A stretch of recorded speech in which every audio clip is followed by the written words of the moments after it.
Episode की starting में हमारा एमसी को जब सारी बातें पता चलती है तो वो उससे कहने लगता है कि ये सारा का सारा कांड मैंग चेंजी के द्वारा करा दे रहा है। आखिरकार उसमें ऐसा क्या हक आ गया है जिससे कि वो आपको इस तरीके से डिसिप्लिन कर सके। मुझे इस बात पर बिल्कुल भी भरोसा नहीं होता कि मुझे इस जगह से गए हुए सिर्फ और सिर्फ कुछ दिन हुए हैं, लेकिन हुआंग चैन को हेडमास्टर से जूनियर में बदल दिया है। जो अंकल हुआंग ने वो सारी की सारी चीजें मेरे लिए की थी। ये बात सुनकर उसका अंकल हुआंग उससे कहने लगता है कि ये सारा का सारा डिसीजन उसके अकेले का नहीं बल्कि मैं बोर्ड ऑफ डायरेक्टर्स का था, उसमें तो कुछ भी नहीं कर सकते थे। ये बात सुनने के बाद उसे काफी गुस्सा आती है और कहने लगता है कि ये शेन फैमिली कहीं की या सारा का सारा उनका ही करा हुआ कांड होगा। लेकिन अंकल हुआंग को बिल्कुल भी इन सब चीजों से फर्क नहीं पड़ता और कहने लगता है कि जो बोर्ड ऑफ डायरेक्टर है ओरिजिनली में उन्होंने डिसाइड कर लिया था कि मुझे इस स्कूल से एकेडमी से एक्सपेल कर दिया जाएगा, लेकिन मैंने जबरदस्ती यहीं पर रहने के बारे में सोचा और जब तक मैं सभी के सभी स्टूडेंट को अपनी आंखों से ग्रो होते हुए देख सकता हूँ तो मुझे कोई भी डरने वाली बात नहीं है और मैं यहाँ पर जूनियर बनकर भी ठीक हूँ, वैसे भी क्या ही फर्क पड़ता है। लेकिन ये बात हमारे एमसी को हजम नहीं होती और पसंद भी नहीं आती, तो वो उससे कॉन्फिडेंस में क्या लगता है कि आपको चिंता करने की जरूरत नहीं है कि मैं इस बात का ख्याल रखूंगा कि आपको इंसाफ मिले। तभी आसपास के स्टूडेंट वहां से चिल्लाते हुए कहने लगते कि वो बंदा इस वक्त 6th फ्लोर पर है। इसका मतलब ये हुआ कि जो शेन जियान ने पिछले जन्म का जो रिकॉर्ड है, आई मीन पिछले लोगों का जो रिकॉर्ड है, उन्होंने ऑलरेडी तोड़ दिया है और एक नया रिकॉर्ड होल्डर बन चुका है और अभी तक यहाँ पर ऐसा कोई भी बंदा नहीं आया है जो कि इसे सरपास करने के लिए आया हो। ये एब्सोल्युटली ट्रू बात। आफ्टर ऑल उसका जो पोटेंशियल था शीप लेवल के मार्क मास्टर का वो ट्रूली में इमेंस है, मानना तो पड़ेगा इसको। सभी के सभी लोग उसी पे नजर बनाए रखे होते हैं और कह रहे होते हैं कि अब वो आगे बढ़ सकता है इससे ज्यादा, लेकिन शेन जियान के पास इतनी स्ट्रेंथ नहीं बचती। तो अभी दिखाया जाता है कि 6th फ्लोर के बाद वो बंदा बाहर आ जाता है उस फ्लोर से और नीचे आकर सभी के सभी लोग उसे देखकर उससे कहने लगते हैं कि ये तो वाकई में बहुत औसम वाली बात थी कि तुम वहां पर पहुंच गए। लेकिन ये भी एक बात है कि वो शेम वाली बात है कि ये 6th फ्लोर से ऊपर तक नहीं जा पाया, लेकिन फिर भी ये इतना पहुंच गया वो भी कोई छोटी मोटी बात तो है नहीं। इसने ऑलरेडी इतना काम कर दिया कि अपने आप को प्राउड महसूस करवा सकता है पूरे एकेडमी में। आफ्टर ऑल ये एक सिग्नल मास्टर जो बन चुका है और सारे के सारे स्टूडेंट बस इससे डरने में लगे हुए हैं, इसकी तारीफ कर रहे हैं डर डर कर और कहने लगते हैं कि शीप लेवल का जो मार्क होता है वो ट्रूली में बहुत ज्यादा डरावना है, कितना ज्यादा फ्राइटनिंग है, माना तो पड़ेगा। शेन जियान अब से हम सभी का एक रोल मॉडल बन चुका है। इतनी तारीफ सुनने के बाद शेन जियान भी चने के झाड़ पर चढ़ जाता है और कहने लगता है कि ये फीलिंग इसी फीलिंग को तो मैं मिस करने में लगा हुआ था। ऐसा फील हो रहा है जैसे कि मैं एक किंग बन चुका हूँ और मेरे रास्ते में जो भी आएगा मैं उसे मसल कर रख दूंगा। तभी पीछे से आकर उससे कहने लगता है कि तुमने यहाँ पर थोड़ी मूवमेंट के लिए कुछ दिखा लिया है और अपने कॉन्फिडेंस के पीक पर पहुंच चुके हो। अब तुम्हें दिखाता हूँ कि आखिरकार हार का स्वाद किस तरीके से होता है, आई मीन हार का स्वाद कैसा होता है। ये बात सुनकर इसको ये बात पसंद नहीं आती शेन जियान को और चिल्लाते हुए कहने लगता है कि कौन है बे। तभी एंट्री होती है हमारे एमसी की, जो कि उससे कहने लगता है कि आज मैं यहाँ पर तुमसे souls of despair and evil के लिए फाइट करने वाला हूँ और तो और सिर्फ इतना ही नहीं बल्कि मैं एक्सट्रैक्ट भी कर लूंगा थोड़ा बहुत इंटरेस्ट जो कि हेडमास्टर हुआंग के साथ जो तुमने किया था उसके लिए। ये सब शायद इसकी इनर बातें होती हैं, लेकिन ऑथर ने गलत तरीके से लिख दिया होगा मे बी। तभी दूसरा इसको इग्नोर करो। जो शेन जियांग है इसको देखकर काफी खुश होता है और क्या लगता है कि मैं तो प्लान करने में लगा हुआ था कि तुम्हें ढूंढने का, लेकिन मुझे इस बात का अंदाजा नहीं था कि तुम यहाँ पर खुद ही मेरे पास आ जाओगे। तुम कचड़े कहीं के, तुम लिटिल पेस्ट कहीं के। अब जबकि तुम यहाँ पर आ चुके हो तो मैं तुम्हें क्रिपल करने वाला हूँ, तुम्हारी पूरी की पूरी हड्डियां तोड़ दूंगा। तभी दूसरा बंदा इसको देखकर घबरा जाता है और क्या लगता है कि मैंने सुना है कि जो निंग यू है वो भी एक मार्क मास्टर बन चुका है, यहाँ तक कि इसने सेन जियान को भी बुरी तरीके से पीट दिया था। ये बात सुनकर वो सभी के सभी लोग शॉक हो जाते हैं और क्या लगता है कि जो पुराने दुश्मन है वो एक दूसरे के पास आ चुके हैं लड़ने के लिए और जहाँ दो दुश्मन मिलते हैं वहां तो चिंगारियां उठती हैं गाइस। और ये बात सुनकर वो काफी ज्यादा एक्साइटमेंट से भर भी जाते हैं लोग और क्या लगता है कि सेन जियांग है उसके पास शीप लेवल का मार्क होल्डर है ये बंदा। और बात करें निंगयू के बारे में, उसे तो बस सेन जियांग की तरफ पीटने के लायक बना गया और कुछ भी नहीं है। ये बंदा तो सीधे सीधे पिटने के लिए यहाँ पर आया। तभी हमारा एमसी निंगयू के पास जाकर उससे क्या लगता है कि एक्चुअली में हमारी अकेडमी में यहाँ पर ये प्राइवेट डुएल्स करना फॉरबिड है पूरी तरीके से, एक दूसरे के साथ प्राइवेटली फाइट नहीं कर सकते। ये बात सुनकर शेन जियांग जोर जोर से हंसते हुए उससे कहने लगता है क्या जो अकेडमी जो स्टूपिड रूल्स है वो वाकई में मुझ पर अप्लाई होते हैं, जिसको देखकर हमारे एमसी निंगयू भी खुश होता है और उससे कहने लगता है कि तुम वाकई में एकेडमी के रूल्स को तोड़ने के लिए तैयार हो।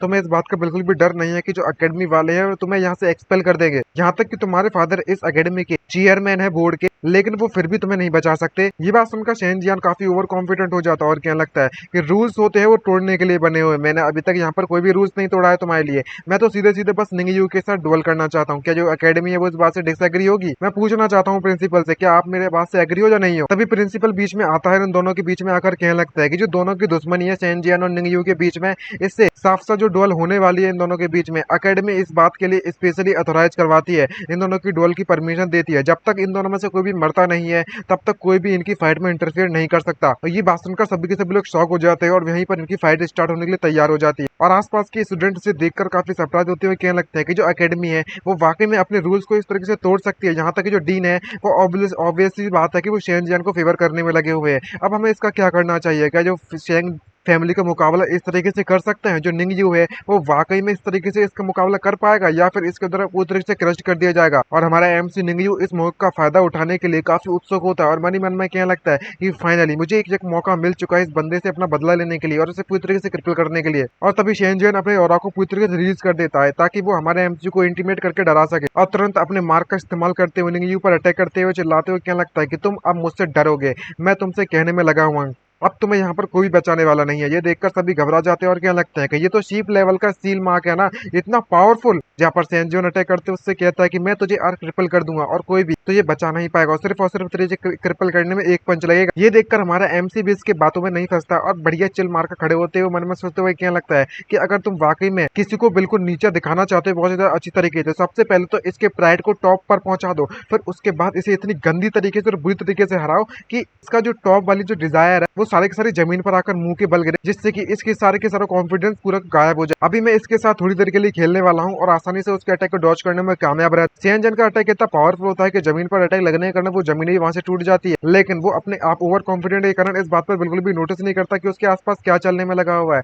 और क्या लगता है कि तुम मेरे अटैक को डॉज करना चाहते हो, तुम सपने देखना बंद कर दो और तुरंत हमारे एमसी पर वापस से पावरफुल फोर्स से अटैक कर दे। लेकिन निंगयू उसके अटैक से बचता नहीं बचता वो अलग बात है, लेकिन वो उससे दूर जरूर जाकर गिरता है, जिससे देखकर निंगयू भी काफी सरप्राइज होता है एक बात के लिए। इतना अटैक झेलने के बाद भी उसे चोट नहीं लगती, लेकिन आसपास के स्टूडेंट इसको देखकर कहने लगते हैं कि इतने ज्यादा पावरफुल डिस्ट्रक्टिव पावर का इस्तेमाल करने में लगा हुआ है, मानना पड़ेगा शेनजियान को। इसकी जो लेवल है अटैक करने की वो साफ साफ दिखाई देने में लगी हुई है कि जी almost first level seal master के बराबर पहुंच चुका है। दूसरा बंदा क्या लगता है जो निंगयू है इस वक्त बहुत ज्यादा बड़ी परेशानी में फंस गया है। तभी हमारा निंगयू मन में सोचते हुए कहने में लगा हुआ था कि एक्चुअली में जो मेरी सील पावर है वो दूसरे नॉर्मल सील मास्टर के मुकाबले में काफी ज्यादा सॉलिड है और मैं ऑलरेडी 2% पर पहुंच चुका हूं अपने सील चार्ट पर। और बात करें शेनजियान के अटैक के बारे में तो अभी अभी मैंने इसके अटैक को झेल कर देखा और मुझे ये महसूस होने में लगा हुआ है कि जो इसकी स्ट्रेंथ है वो मेरे से बहुत ज्यादा कमजोर है और बिना किसी परेशानी के मैं इसे हराने में कामयाब रहूंगा। और मुझे लगा था कि ये बहुत ज्यादा पावरफुल होगा, ये वाकई में शीप लेवल की सील की पावर है बस इतनी सी, वो भी 2% पे। लेकिन शेनजियान को इसके बारे में कोई भी अंदाजा नहीं होता है कि उसके आस पास क्या चलने में लगा हुआ है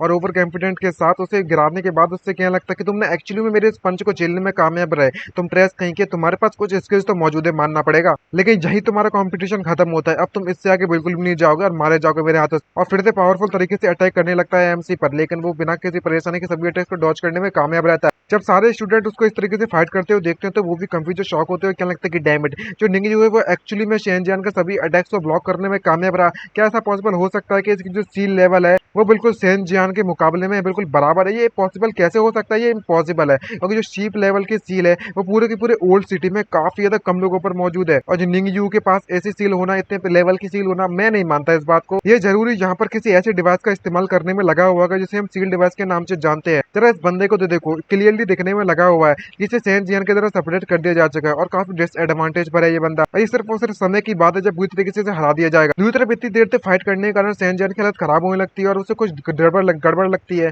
तो मन में सोचते हुए क्या लगता है अटैक करते हुए यहाँ पर कुछ ना कुछ तो अजीब चीज है, आखिरकार मैं इस कुत्ते को, इस बंदे को हिट क्यों नहीं कर पा रहा? चाहे इतनी कोशिश कर लूं लेकिन ये मरता ही नहीं है। ध्यान से अगर देखा जाए तो इसकी पावर लेवल मेरे मुकाबले में काफी कमजोर है। मैं क्लियरली देख सकता हूँ कि मैं इसे एक पंच में हरा सकता हूँ, लेकिन मैंने अभी तक एक भी हिट इस बंदे को मारने में कामयाब नहीं रहा हूँ, जिससे कि मेरी सारी की सारी स्किल से पता चलता है कि कुछ ना कुछ तो गड़बड़ जरूर है। दूसरी तरफ हमारा एमसी भी मन में सोचते हुए इसके अटैक को डॉज करते हुए कहने में लगा होता है मैं इस बंदे को एक पंच में हरा सकता हूँ, लेकिन मैं इसे हराना नहीं चाहता। मैं इसको ऐसा दिखाऊंगा जैसे कि मैं हार रहा हूँ, लेकिन पूरी तरीके से हारूंगा भी नहीं, और उसके बाद मैं अपनी एक्टिंग स्किल्स को भी टेस्ट कर सकता हूँ इसके सहारे। अब जबकि मैं इसके साथ काफी ज्यादा खेल लिया हूँ, अब इसे खत्म करने का समय आ चुका है। तभी शेंगजियांग उस पर अटैक करता है और उससे कहने लगता है कि बच्चे अब फाइनली अब तुम बिल्कुल भी होल्ड नहीं कर सकते, मैंने सही कहा ना, अब तुम मेरे इस अटैक को झेलो और मर जाओ। और सबसे ज्यादा पावरफुल अटैक वो अपने डायरेक्टली हेड ऑन देने की कोशिश करता है ताकि वो अपनी पावर लेवल को चेक कर सके, जिसको देखकर आसपास के स्टूडेंट शॉक होते हैं और कहने लगते हैं खत्म भाई, निंगयू ऑलरेडी हार चुका है आफ्टर ऑल। भले ही आर्ट्स कितनी भी डेस्परेटली अपने आप को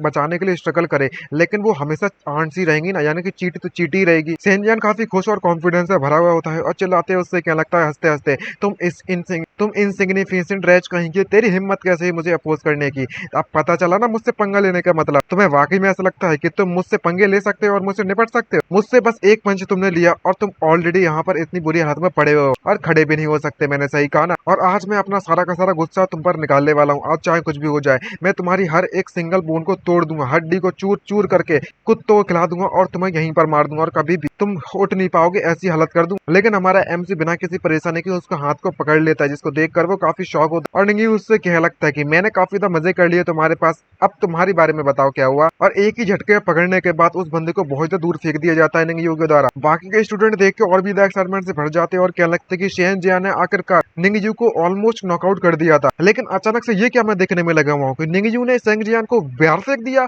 आखिरकार अभी यहाँ पर क्या हो रहा है? ये बात देखकर तो शेन जियान पूरी तरीके से शॉक होता है और कहने लगता है ये तो इम्पॉसिबल है, तुम क्लियरली यहाँ पर मेरे द्वारा फुल पावर से मैंने हिट किया था तुम्हारे चेस्ट पर, तो आखिरकार तुम्हारे पास इतनी स्ट्रेंथ कहाँ से आई मुझसे फाइट करने के लिए? लेकिन हमारा निंगयू उसका मजाक बनाते हैं, उससे कहने लगता है कि तुम्हारा जो अटैक था वो ऐसा था जैसे ही कोई मस्कीटो यानी कोई मच्छर मुझे मारने में लगा हुआ हो, जिससे कि इस बंदे की बेइज्जती और ज्यादा बहुत बुरी तरीके से हो जाती है और उसे गुस्सा आती है और अटैक करते हुए क्या लगता है कि तेरी हिम्मत कैसे मुझे इस तरीके से मोक करने की। अब मैं तुझे अपनी सबसे पावरफुल स्किल दिखाने वाला हूँ, शैडो फिस्ट इंस्टेंट किल, जिससे कि वहां पर कई सारे फिस्ट आ जाते हैं। तो स्टूडेंट्स को देखकर कहने लगता है कि ये तो एक इम्प्रिंट टेक्निक है ना, सेंजन ने एक्चुअली में एक इम्प्रिंट टेक्निक सीख ली, अनबिलीवेबल। आखिरकार इस इम्प्रिंट टेक्निक के सहारे जो निंगयू है वो इससे नहीं बच सकता, कोई भी चांस नहीं है जीतने का। तभी इम्प्रिंट टेक्निक के बारे में बताया जाता है कि जो इम्प्रिंट टेक्निक है वो स्पेशल अटैक्स डेवलप किए जाते हैं इम्प्रिंट मास्टर के द्वारा उनकी यूनिक इम्प्रिंट एबिलिटीज के अनुसार। सेंजन काफी गुस्से में होते अटैक करते, उससे क्या लगता है कि मैं तुम्हें यहाँ पर अपनी इम्प्रिंट टेक्निक दिखाने नहीं वाला था और अपने इस टेक्निक को ट्रम्प कार्ड की तरह यूज करने वाला था, लेकिन तुमने मुझे इतना फोर्स कर दिया है तुम जैसे कचरे ने कि मैं काफी तो गुस्से में आ चुका हूँ और आज मैं इस टेक्निक का इस्तेमाल कर तुम्हें मारने वाला और फुल फोर्स में हमारे एमसी पर वो अटैक कर देते, लेकिन बिना किसी परेशानी की निंगयू उसके सभी अटैक को झेल कर उससे क्या लगता है कि बस ये तो बस कुछ फ्लैशी ट्रैक्स थी। तुम्हें लगता है कि तुम्हारे जो अटैक से वो मुझ पर काम करेंगे तो वो भी काउंटर अटैक कर देता है, जिसे देखकर सभी लोग और भी घबरा जाते हैं और उससे क्या लगता है कि ये तो एक इसकी जो इम्प्रिंट टेक्निक है इतनी आसानी से निंगयू के द्वारा इसे तोड़ दिया जा चुका है, ये कैसे पॉसिबल हो सकता है? मैं बिल्कुल भी कोई भी किसी तरीके की स्पेशल निंगयू की इम्प्रिंट्स को मैसेज नहीं कर पा रही हूँ, ये सब क्या चल रहा है? दूसरी तरफ हमारा एमसी बिना किसी परेशानी के निंगयू शेन जियान को बुरी तरीके से पीटना चालू कर देता है और उससे कहने लगता है कि तुम हमेशा गार्बेज थे और गार्बेज ही रहोगे, क्या वाकई में ये तुम्हारा ट्रम्प कार्ड था? जिसको देखकर शेन जियान की फट जाती है, उस गर्दन जो पकड़ ली जाती है निंगयू के द्वारा, इसको तो घबराते देखकर कहने लगता है कि ये रियल नहीं हो सकता, तुम एक नंबर के कमीने हो, कम हो, नल्ले हो, आखिरकार तुम इतने ज्यादा पॉसिबल तरीके से पावरफुल कैसे हो? तभी निंगयू उससे कहने लगता है कि अगर मैं तुम्हें यहाँ पर भले ही नहीं मार सकता आज, लेकिन मैं तुम्हें पूरी तरीके से क्रिपल तो कर सकता हूँ, जिससे कि फ्यूचर में कोई भी परेशानी नहीं खड़ी होगी मेरे लिए और इसमें कोई भी प्रॉब्लम वाली बात नहीं होगी मेरे लिए, कोई भी रोकेगा भी नहीं। लेकिन वहां पर उसे रोकने के लिए वो प्रिंसिपल आ जाता है और उससे कहने लगता है कि तुम वहीं पर रुक जाओ। लेकिन जब प्रिंसिपल निंगयू पर अटैक करता है तो अंकल हुआंग भी सामने आ जाते हैं उसे रोकने के लिए, और जब दो पावरफुल मास्टर्स आपस में फाइट करते हैं तो वहां पर जोरदार धमाका होता है दोनों की एनर्जी को लेकर। प्रिंसिपल चिल्लाते हुए क्या लगता है कि हुआंग चंग तेरी हिम्मत कैसे मुझे इस तरीके से रोकने की? दोनों की कॉलिजन के कारण, पावर बूस्ट के कारण दोनों को दोनों दूर जाकर गिरते हैं। तो अंकल हुआंग उससे कहने लगता है कि आखिरकार तुम ये सब क्या करने में लगे हो? तुम इस वक्त एक फेयर डुअल के बीच में इंटरफेयर करने में लगे हो, क्या तुम्हारे पास बिल्कुल भी शर्म नाम की चीज नहीं है क्या? तुमने अपनी शर्म बेचकर मूंगफली खा ली क्या? यहाँ पर दूसरे स्टूडेंट भी ये बात सुनकर उससे कहने लगते हैं, उसकी बेइज्जती करते हैं कि ये तुम बिल्कुल सही कहा अंकल हुआंग ने, क्योंकि प्रिंसिपल तुमने खुद अपने मुंह से कहा था कि तुम कभी भी इस डुअल में इंटरफेयर नहीं करोगे, तो आखिरकार तुम अपने ही शब्दों को इस तरीके से कैसे झूठ बोल सकते हो, तोड़ सकते हो अपने वादे को? आफ्टर ऑल इसका मतलब ये हुआ कि ये बंदा शेन फैमिली का बेटा है, इसीलिए तुम इसके लिए ये सब करने में लगे हो। इसका मतलब ये हुआ ये जो प्रिंसिपल है वो वाकई में पावर के साथ मिले हुए हैं। दूसरा बंदा कहने लगता है कि तुम बकवास करना बंद करो, प्रिंसिपल के पास खुद के रीजंस होंगे इस रोल को रोकने के लिए। मैं इस बात को सस्पेक्ट करता हूँ जो निंगयू है इसने किस तरीके की ट्रिक का इस्तेमाल किया होगा ताकि वो शेन जियान को पूरी तरीके से पीट सके। ये बात प्रिंसिपल को भी हजम नहीं होती और वो भी इस बात से एग्री होते, कहने लगता है कि निंगयू मैं तुम्हें एडवाइस देना चाहता हूँ कि शेन जियान को अभी के अभी वहां से जाने दो, वरना इसके जो अंजाम होने वाले वाले हैं बिल्कुल भी ठीक नहीं होंगे। लेकिन हमारा एमसी रुकता नहीं है और उसकी गर्दन को जोर से दबा देता है और शेंग जियान के मुंह से खून निकल पड़ता है। यहाँ पर प्रिंसिपल काफी भड़क जाता है और उससे कहने लगता है कि ठीक है तुम करके दिखाओ अगर तुम में इतनी हिम्मत है तो। और जब वो नेंगयू को चैलेंज करता है तो हमारा एमसी उसके पेट पर एक जोरदार पंच मार देता है, जिससे कि शेन जियान वहीं पर क्रिपल हो जाता है और बेहोश होकर गिर जाता है। और प्रिंसिपल को इस बात पर बिल्कुल भी भरोसा नहीं होता कि इसने वाकई में ऐसा कर दिया, और चिल्लाने के अलावा वो कुछ भी कर भी नहीं पाता। और उसे बुरी तरीके से क्रिपल करने के बाद नेंगयू शेन जियान को उस प्रिंसिपल को सौंप देता है और क्या लगता है कि तुम अब इसे ले जा सकते हो। तभी काफी गुस्से में प्रिंसिपल चिल्लाते हैं उससे, क्या लगता है कि तुम जैसे एक स्टूडेंट है अपने दूसरे स्टूडेंट साथी पर मूव किया, मैं पूरे की पूरी एकेडमी को रिप्रेजेंट करता हूँ और आज मैं तुम्हें यहाँ पर सबक सिखा कर ही रहूंगा। लेकिन अंकल हुआंग बीच में आते हैं और उससे क्या लगता है कि दोनों पार्टीज के बीच में फेयर डुअल होने में लगा हुआ था। जब तक दोनों में से एक भी बंदा मरता नहीं है तब तक उनके जो कोइंसिडेंस है, जो भी उनके जो अंजाम है फ्यूचर के अंजाम, वो तुम्हें खुद भुगतने पड़ेंगे। लेकिन ये बात से प्रिंसिपल एग्री नहीं होता और उससे क्या लगता है कि तुम्हें पता भी है कि जो शेन जियांग है वो हमारी इस एकेडमी का फ्लोटिंग पकौड़ा एकेडमी का जो फ्लोटिंग पकौड़ा है उसको रिकॉर्ड तोड़ दिया था और ये एक नंबर का जीनियस है और हमारे इस एकेडमी का ग्रेटेस्ट होप है हमारे फ्यूचर के लिए। और तुमने इस जैसे जीनियस को सीरियसली इंजर्ड कर दिया है, वो भी तुम्हारे द्वारा, जिससे कि हमारे इसके फ्यूचर कल्टीवेशन को अफेक्ट पड़ सकता है और ये काफी बड़ा लॉस होगा हमारे पूरी एकेडमी के लिए, जहाँ तक कि ह्यूमन पूरी ह्यूमन रेस के लिए। क्या अब हमें इस निंगजू को सबक नहीं सिखाना चाहिए इसके बदले में? लेकिन इन सब बातों से हमारे निंगजू को कोई फर्क नहीं पड़ता। लेकिन सभी के सभी जो स्टूडेंट है प्रिंसिपल का साथ देते हैं और क्या लगता है कि जो शेन जियान है इसने उस फ्लोटिंग पगोड़ा के रिकॉर्ड को तोड़ दिया था और वो एक नंबर का जीनियस कहलाने के लायक है। लेकिन निंगयू कंपेयर कर सकता है इसके मुकाबले में क्या?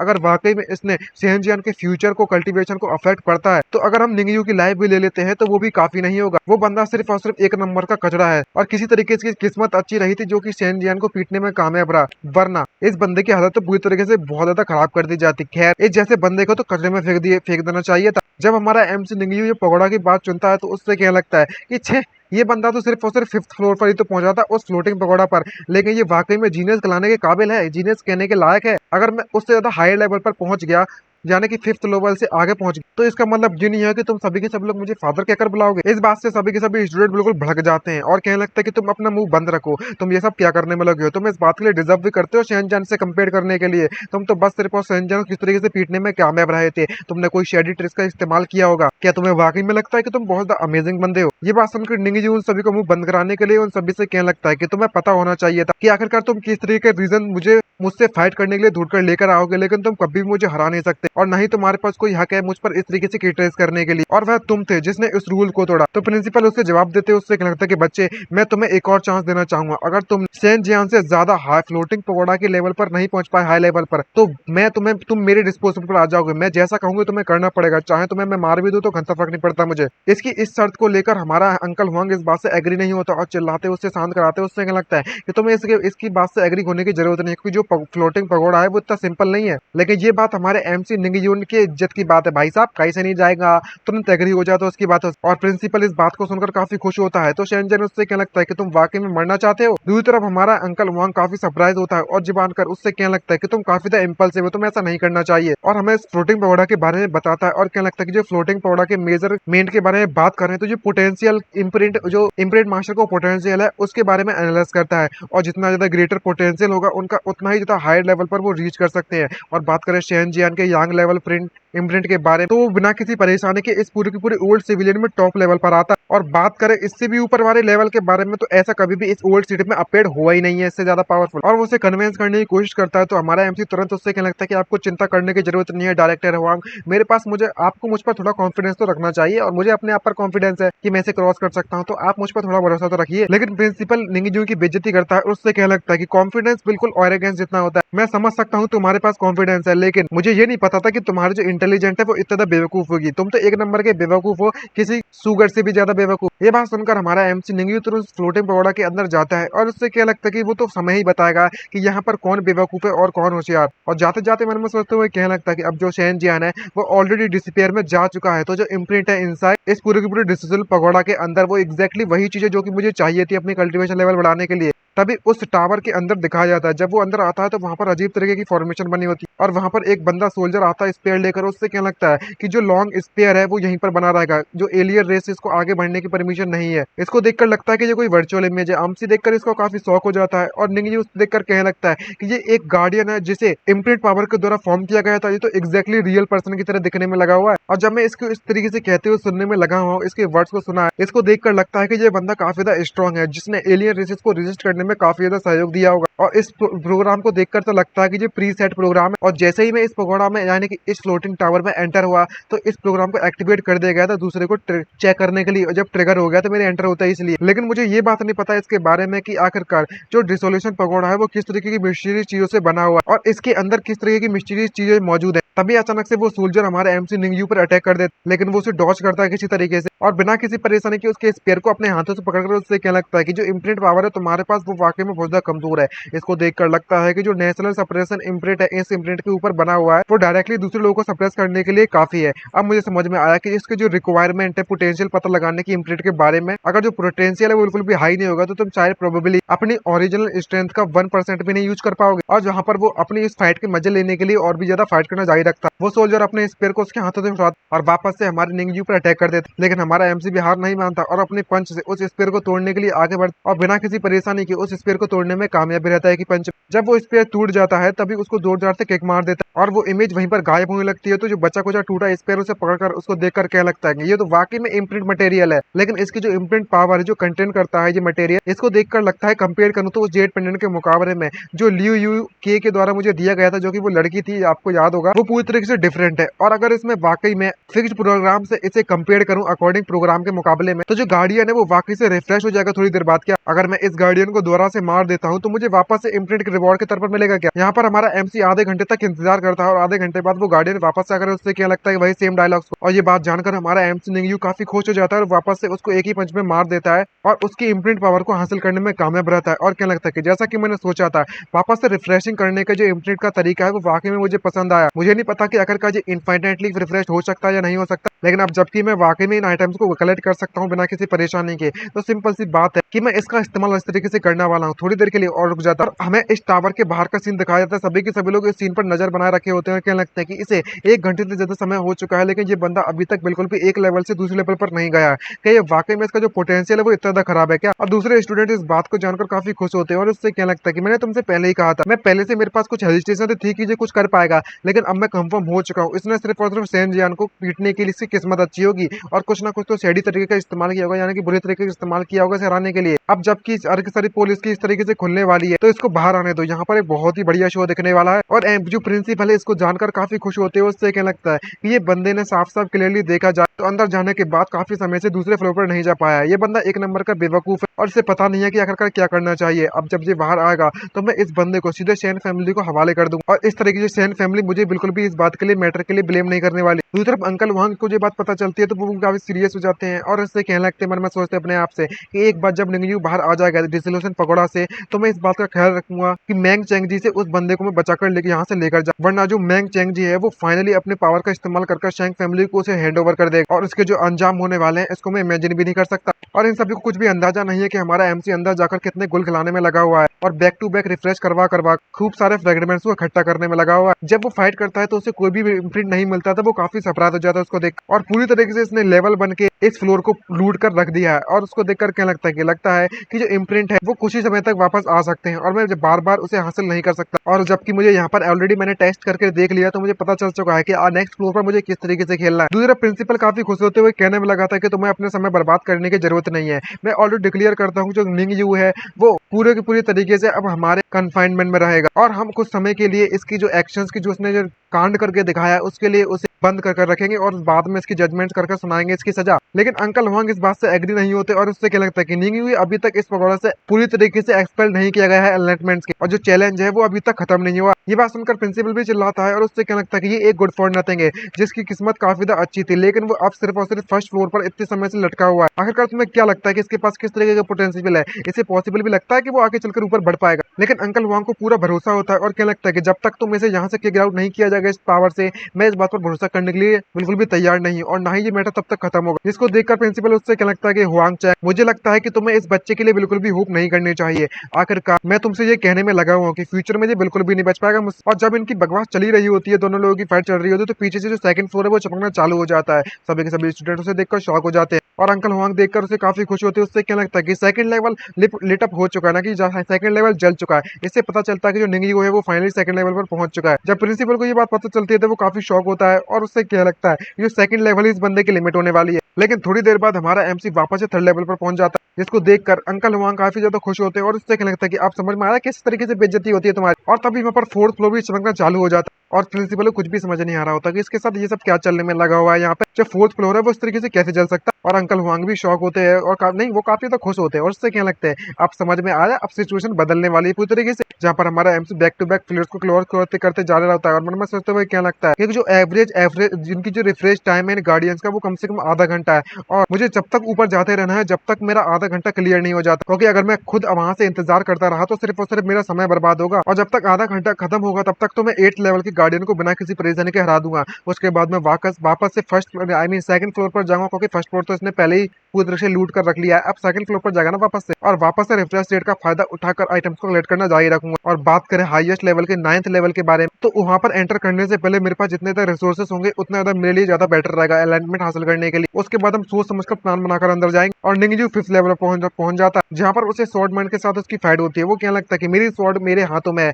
और फॉरेन क्रीचर्स मुझसे आगे नहीं जा सकते और हमारा एमसी भी उससे फाइट करने के लिए रेडी होता, लेकिन जो स्वॉर्डमैन बिल्कुल भी हार मानने के लिए तैयार नहीं। और जब दोनों के बीच में फाइट होती है तो निंगजू को थोड़ा डाउट होता है इस पर और वो बैक डाउन भी हो जाता है। एक अटैक से मरता नहीं है क्योंकि ये इमेज, और वो वहां पर कई सारी स्वॉर्ड भी बुला लेता है, लेकिन निंगजू हार मानने के लिए तैयार कहाँ है। वो सारी एनर्जी अपने पंच में इकट्ठी करते हुए उससे क्या लगता है, ओह तो तुम यहाँ पर पावरफुल बनते जा रहे हो, लगता है कि मुझे अपनी फुल पावर का इस्तेमाल करना पड़ेगा तुमसे जीतने के लिए। और तुरंत अपनी फुल पावर का इस्तेमाल कर उसके सभी के सभी स्वॉर्ड पर अटैक कर देते, जिससे कि इसकी सारी की सारी स्वॉर्ड के टुकड़े टुकड़े हो जाते और बिना किसी परेशानी के उस बंदे को वहीं पर हरा दिया जाता और वो इमेज वहां से गायब हो जाती है। सारे के सारे स्टूडेंट को जब ये बात पता चलती है तो शॉक होते चिल्लाते, उससे क्या लगता है कि ओह शिट, ये बंदा ऑलरेडी 6th फ्लोर पर पहुंच चुका है। ये इस बंदे का जो लेवल है वो तो वाकई में इतनी तेजी से ग्रो करने में लगा हुआ है, इतनी तेजी से तो मैं पी भी नहीं कर पाता जाने की टॉयलेट। ये तो बंदा पूरी तरीके से एक मॉन्स्टर है, मॉन्स्टर। और जब ये बात इस प्रिंसिपल को पता चलती है तो उसके दिल की धड़कनें बढ़ जाती हैं और मन में सोचते हुए क्या लगता है कि अब मुझे ये सब क्या करना चाहिए इसके साथ।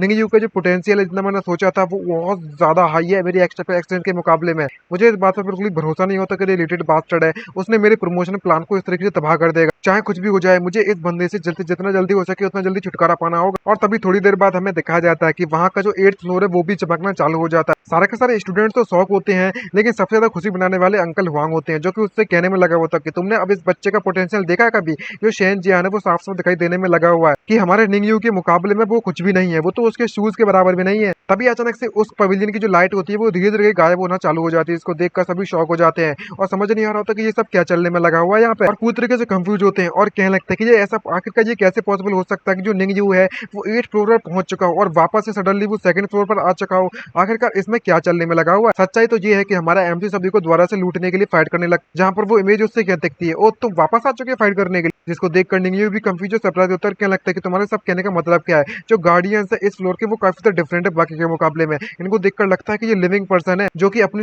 मेमोरीज के साथ यहाँ पर रहने में लगे। खैर वो भूल जाओ, हम दोबारा से ट्राई करने वाले हैं इसको। और वो वापस से बैक टू बैक एक एक करके सभी के सब फ्लोर्स को क्लियर करना वापस से चालू कर देता है और 5th फ्लोर पर पहुंच जाता है और सभी से यही कह रहे होते कि तुम फाइनली वापस आ चुके फाइट पढ़ने के लिए और 8th फ्लोर को भी क्लियर कर दिया। तो 8th फ्लोर का गार्डियन उससे कहने लगता है कि मुझे तुम्हें देखकर वापस से काफी अच्छा लगा। और निंगयू कुछ भी समझ नहीं आ रहा होता कि उसके साथ ये सब क्या चलने में लगा हुआ है, तो वो डायरेक्टली उससे पूछ लगता है कि ये सब क्या चल रहा है, आखिरकार तुम हो कौन सभी के सभी लोग और तुम्हारे जो शब्द कहने में लगे हुए उन सब के क्या मतलब है। तुम्हें देखकर तो लगता है कि तुम सभी के सभी लोग मुझे ग्रीट करने में लगे हुए हो, लेकिन मैंने तो तुम्हें कभी देखा भी नहीं अपनी जिंदगी में। और फाइनली बारी आती है 9th फ्लोर की, जिसको देखकर दरवाजे के बाहर खड़े होकर वो काफी सरप्राइज होते हुए हो रहा होता है और क्या लगता है क्या ऐसा पॉसिबल हो सकता है कि सारे की सारी जो अननोन और जो अनजानी चीजें होने में लगी हुई है हमारे पास्ट के बारे में इस 9th फ्लोर पर उसके पीक पर रखी हुई है क्या, और मुझे हिस्ट्री के बारे में पता चल जाएगा या फिर कोई ऐसा सीक्रेट जो कि काफी सरप्राइजिंग सीक्रेट। जैसे वो दरवाजा खोलकर अंदर जाता है तो पूरी तरह से शॉक हो जाता है, क्योंकि पूरी पूरी जो जगह होती है कई सारी डेड बॉडी से भरी पड़ी है और वहाँ का जो माहौल है वो काफी तक खून खराबा वाला हो रहा है। और उसी में से वहाँ पर दो सर कटे हुए देखता है, इसमें से एक इविल गॉड का और एक गुड गॉड का होता है और दोनों के ही सर में से खून निकलने में लगा हुआ है। जिसको देखकर वो काफी शॉक हो जाता है और उससे कहने लगता है कि दोनों की आंखों से खून बहने में लगा हुआ है और जो गॉड्स एंड डीमंस है वो ऑलरेडी मारे जा चुके हैं। जो ह्यूमन रेस है उसे जल्द से जल्द डिस्ट्रॉय किया जाएगा, किसी के द्वारा कहा जा रहा है इसको। जहाँ पर ये मॉन्स्टर से कहने लगता है कि जो ह्यूमन रेस है वो काफी ज्यादा स्मॉल है, किसी आंट की तरह, किसी चींटी की तरह, लेकिन उनकी हिम्मत कैसे हुई हमसे इस तरीके से रेजिस्ट करने के लिए। वह लोग तो डिजर्व करते हैं मरने के लिए, क्योंकि जो ह्यूमन रेस है वो काफी ज्यादा कमजोर है और बिल्कुल भी टैलेंट नहीं है उन लोगों के पास और काफी ज्यादा इन्फीरियर रेस है, तब तो डिजर्व करते हैं मरने के लिए। तभी दूसरा मॉन्स्टर कहने लगता है कि जो ह्यूमन रेस है वो अपनी वीकनेसेस के लिए जानी जाती है, वह हमारे साथ कम्पीट करने के बारे में सपने देखने में लगे हुए सपने सभी के सभी रेसेस के साथ, लेकिन वो डिजर्व करते हैं मरने के लिए। और यही चीज सभी के सभी लोग रिपीटेडली कहने लगते हैं कि डिजर्व करते हैं मरने के लिए वगैरह वगैरह ब्ला ब्ला। और इस बात को सुनकर हमारा एमसी हजम नहीं कर पा रहा होता और अपने घुटनों के ऊपर वहीं पर बैठ जाता है। और तभी अचानक से उसे वहां का सीन दिखाया जाता है सिटी, और उस सिटी में एकदम से बहुत ज्यादा महामारी मची हुई होती है। कई सारे मॉन्स्टर बिल्डिंग्स पर चढ़े हुए होते हैं, एक दूसरे को मारने में लगे हुए होते हैं। पानी का, समंदर का पानी सड़कों पर फिरने में लगा हुआ है। वहाँ पर बड़ी बड़ी शार्क सभी इंसानों को जिंदा खाने में लगी हुई है। और कई सारे अजीब तरह के क्रीचर्स आ गए होते हैं जो कि काफी पावरफुल होते हैं और सभी इंसानों को मारने में लगे हुए हैं। सभी के सभी लोग उनसे अपनी जान बचाकर भागने में लगे हुए हैं और भीख मांग रहे हैं अपनी मदद। ये सारे के सारे भयानक सीन को देखने के बाद वो कंफ्यूज, शॉक हो जाते, कितना भी कोशिश कर ले अपने आप को बचाने के लिए, लेकिन वो कुछ कर भी नहीं पाते। और इस तरीके से तबाह होते हुए देखकर उसके आंसू वैसे भी आंसू आने लगते हैं और वो एक गहराइयों में चला जाता है, अंधेरों की। और क्या लगता है कि सब कुछ खत्म हो चुका है ऑलरेडी। तभी अचानक वहां पर जोर से बिजली कड़कती है। यहाँ पर वो कहने लगता है कि जो ह्यूमन रेस है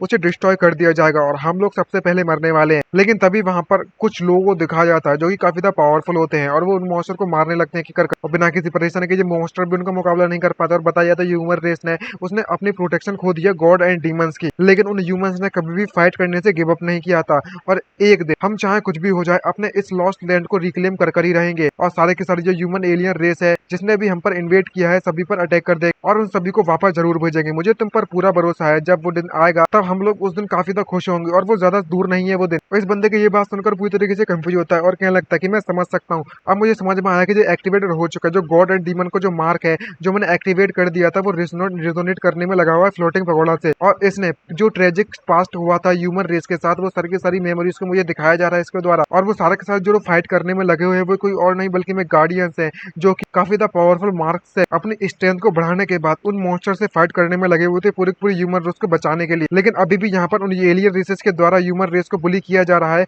तो मुझे लगता है कि मुझे गॉड एंड डीमन की पावर को इस्तेमाल करना होगा और सभी के सभी एलियन रेसेस को तबाह करना होगा जो भी हम पर इन्वेट करने के बारे में सोचेंगे, हम पर हमला करने के बारे में सोचेंगे, मेरे लिए, मेरे दोस्तों के लिए और पूरे के पूरे ह्यूमन रेस के लिए जो कि एग्जिस्ट करती है हमेशा हमेशा के लिए। और जैसे ही वो उसके हाथों को टच करने के लिए आगे बढ़ाता है और टच करता है तभी अचानक से उसका हाथ जोर जोर से चमकने लगता है और उसकी गॉड और डीमन की जो पावर है वो सारी की सारी एनर्जी के आसपास से एब्जॉर्ब करने लगती है। और तभी फ्लोटिंग पगोड़ा के टॉप पर जुड़कर धमाका होता है जिसको देखकर सभी शॉक होते हुए क्या लगता है ये एक्चुअली में टॉप फ्लोटिंग पगोड़ा के रैंक पर पहुंच चुका है। ये अनबिलीवेबल है, इस पर भरोसा नहीं होता। ओ माय गॉड, आखिरकार इसके बंदे के पास किस तरीके का टैलेंट है। मैं इसको तुरंत रिकॉर्ड करने वाला और स्टूडेंट मोबाइल निकालकर रिकॉर्ड करते हुए कह लगते हैं कि मैं इसको तुरंत अपने सोशल मीडिया पर डाल दूंगा, सभी लोगों के बारे में पता चल जाएगा। तभी हमें मार्क हॉल का सीन दिखाया जाता है जहाँ पर टेस्ट करने के लिए गया था उसका मैनेजर। वो जब इस सारे के सारे पोस्ट को देखता है तो वो काफी शॉक होते हुए क्या लगता है कि जो फ्लोटिंग पकड़ा, ओ माय गॉड, इस वर्ल्ड में ये सब क्या होने में लगा हुआ है। यहाँ पर अभी भी इतने स्ट्रॉन्ग लोग हैं, ऐसा टैलेंटेड है इस सेकंड रेट अकेडमी में। मुझे इस बात पर बिल्कुल भी भरोसा नहीं होता और मैंने इस बात की उम्मीद भी नहीं की थी जो निंगयू है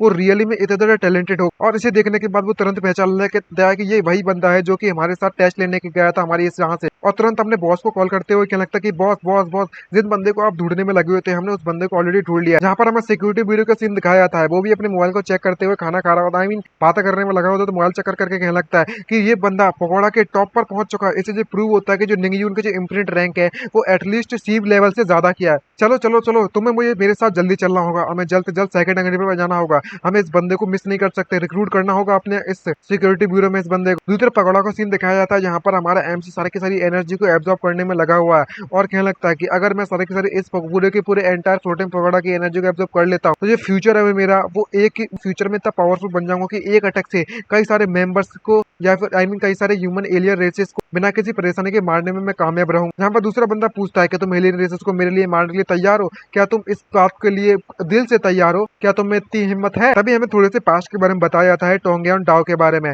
जिसे हम लोग बॉन डाओ के बारे में भी जानते हैं। ये सबसे most mysterious and dangerous region में माना जाता है इस पूरे वर्ल्ड का। लेजेंड में ऐसा कहा जाता है कि यहाँ पर कई सारे ऐसे सीक्रेट छुपे हुए हैं जो कि किसी रेस को काफी स्ट्रॉन्ग बनाता है और जब ये चीज ओपन होती है, ये जगह ओपन होती है समय समय पर, तो वो कई सारे डिफरेंट रेसेस को अट्रैक्ट करती है और कई सारे डिफरेंट रेसेस उस जगह पर पूरी पूरी जगह को एक्सप्लोर करने के लिए भेजती है अपने अपने रिप्रेजेंटेटिव को। और यहाँ पर ह्यूमन रेसेस के लिए भी कोई भी एक्सेप्शन नहीं है और हर साल ह्यूमन रेस भी एक्सप्लोर करने के लिए जाती है, लेकिन उसकी कमजोरी के कारण वो कभी वापस लौट कर नहीं आती है। जब भी ह्यूमन रेस एक्सप्लोरेशन के लिए टीम्स भी भेजती है कई बार टोंगयान डाओ में, लेकिन उन्हें एंशिएंट और डीमंस के द्वारा पूरी तरह से वाइप आउट कर दिया जाता है, खासकर उस फैंग ट्राइब के द्वारा। और कोई भी ट्रूली उस जगह पर एंटर करने में कामयाब नहीं रहा है ह्यूमन रेस से। ये बात जानकर निंगयू काफी सरप्राइज होते हुए खुश होते हुए क्या लगता है कि अगर मैं टोंगयान डाओ पर जाता हूँ तो मैं और भी ज्यादा पावरफुल बन सकता हूँ और मुझे ज्यादा कुछ नहीं करना, बस उन अदर रेसेस ने जिसने हमारे ह्यूमन रेस को बुली किया है उन सभी के सभी लोगों को होम पेज देने के लिए जाना है और उनसे निपट जाना है। कम से कम 100 मेंबर्स को मारना होगा, मेरे जितने भी लोग गए ह्यूमन रेस से उन सभी की आत्माओं को शांति दिलाने के लिए। और इस बात से जब एग्री हो जाता है तो वो जो उससे पावर दे रही होती है, जो एनर्जी जो भी चीज होती है, वो भी उससे इस बात से एग्री हो जाती है और क्या लगती है तुमने अच्छा काम किया। और वहाँ पर जितने भी फ्रेगमेंट्स होते हैं वो सारे के सारे फ्रेगमेंट्स हमारे एमसी की बॉडी में जाने लगते हैं और ये सारी की सारी प्रोसेस कंप्लीट होने के बाद पूरा का पूरा पगोड़ा वहीं पर डिस्ट्रॉय हो जाता है, जिसको देखकर सभी शॉक होते हैं और क्या लगता है कि यहाँ पर क्या चलने में लगा हुआ है। जो पगोड़ा है वो कोलैप्स ही हो चुका है। जो क्या ऐसा पॉसिबल हो सकता है कि जो निंगजू ने इसने ऐसा किया होगा, उसके कारण ये सब होने में लगा हुआ है। लेकिन ऊपर जाकर इसने किया क्या है, तभी प्रिंसिपल काफी शॉक हो जाता है और पसीने छूटने लगते हैं। और क्या लगता है कि जो लेजेंड्स में कहा जाता है वो सच है क्या। लेजेंड्स के बारे में बात करें तो ऐसा कहा जाता है कि ये पगोड़ा है वो ओरिजिनली में कई सारे टूल्स को कंटेन करता है जो जिसे ह्यूमन रेस के स्पिरिट से बनाया गया। अगर वाकई में इस पूरे के पूरे पगोड़ा से उनकी उसकी स्पिरिट से, उन सभी की सभी पावरफुल लोगों की स्पिरिट से किस कोई बंदा रिकॉग्निशन हासिल कर देता है तो पूरा का जो पूरा पगोड़ा है वो सेल्फ डिस्ट्रॉय कर लेगा और अपनी इतनी भी बची कुछ एनर्जी है वो उस बंदे की बॉडी में डाल देगा। भले ही ये मैटर सच है या झूठ, इसके बारे में मुझे नहीं सोचना चाहिए, लेकिन जो बास्टर्ड इस मैटर को किसी भी तरीके से फैलने से रोकना होगा, जैसे यहीं पर मरना होगा। दूसरी तरफ हमारा एमसी उन्हें एब्जॉर्ब करते हुए कहने में लगा होता है, मन में सोचते हुए कि भले ही इन पावर ने मेरी मदद की थी उन इम्प्रिंट मैप को एक्टिवेट करने के लिए और उसे एब्जॉर्ब करने के बाद जो मेरी पावर है वो 5% तक इंक्रीज हो चुकी है और इसने मेरे अंदर की शाह पावर को जगा दिया गया है। और बात करें इस शाह पावर के बारे में तो ये एक स्पेशल एग्जिस्टेंस है